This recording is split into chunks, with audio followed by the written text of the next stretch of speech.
In IELTS speaking exam, you'll definitely need some phrases to help you, especially when you get stuck. Other phrases will just help you to organize your thoughts. In this video, I'll show you these phrases that you need to use in any of these cases.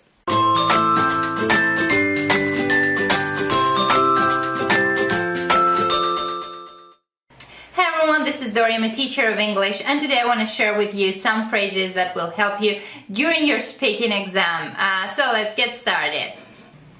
In both speaking and writing, I had told you many times how important it is to use an example to illustrate your point, to justify what you want to say, especially if you have a personal example to give. So instead of using "for example" all the time, there are other ways you can do that to start to give an example, such as "for instance," "like," "such as," "especially," "particularly," or "in particular." Sometimes you may not hear very well what the examiner asked you, especially if you're very nervous during that day. There is no problem. You can ask the examiner to repeat the question in a polite way. Some ways you can do that is by just saying, "Excuse me," or "Could you repeat the question, please?" You can also say, "I beg your pardon," which is another polite expression to ask the examiner to repeat what he or she has already said. Now, this is quite important. If you didn't understand something at all and you want some clarification from the examiner, you can do that by saying, "Excuse me, could you rephrase the question, please?"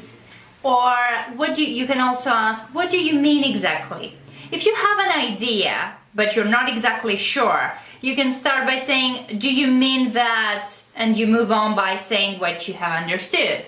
However, and this is super important, be extra careful when you ask clarifications like that, because you can do it only in part 3. In the other two parts, the examiner cannot rephrase questions, cannot give you clarifications. He can only refer to the cue card or to the question. He can only repeat the question in part 1. And to be honest, even in part 3, you can only use them. I should say you should use them only if you didn't understand at all what the examiner asked you, and you really need him or her to change the question in order for you to be able to give an answer. Now, the following expressions are very, very handy. My students in my class get stuck all the time in the middle of a sentence. They start saying something and then somewhere in the middle they stop, they make a huge pause and they don't know how to go on. They don't remember what they wanted to say in the first place. This is a common mistake for non-native speakers of English because they try to translate from their mother language. So it's inevitable that at some point they will get stuck, especially if they're nervous. So when this thing happens to you, you could use a phrase that I'll tell you right now, and it will help you to start a new sentence. So when you get stuck in the middle, you can just stop and say, "Well, let me put it this way."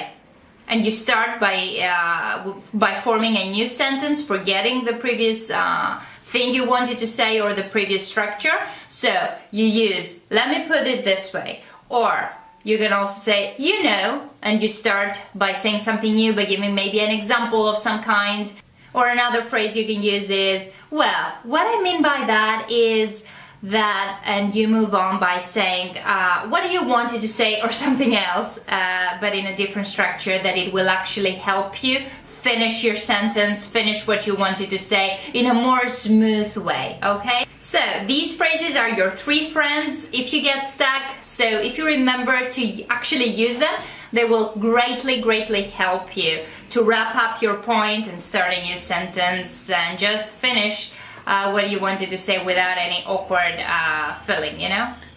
So practice using those phrases in your speaking exam next time, and you'll see that they will greatly, greatly help you, especially if you get stuck. Okay, that's it for today. If this video was helpful, please do like and subscribe, and please do check out the description box below for many other useful videos, many useful links to my social media, and to my #1 recommendation if you're interested in an IELTS online self-study course that many of my followers had great success with. Thank you very much for watching, and until next time, good luck with your exam!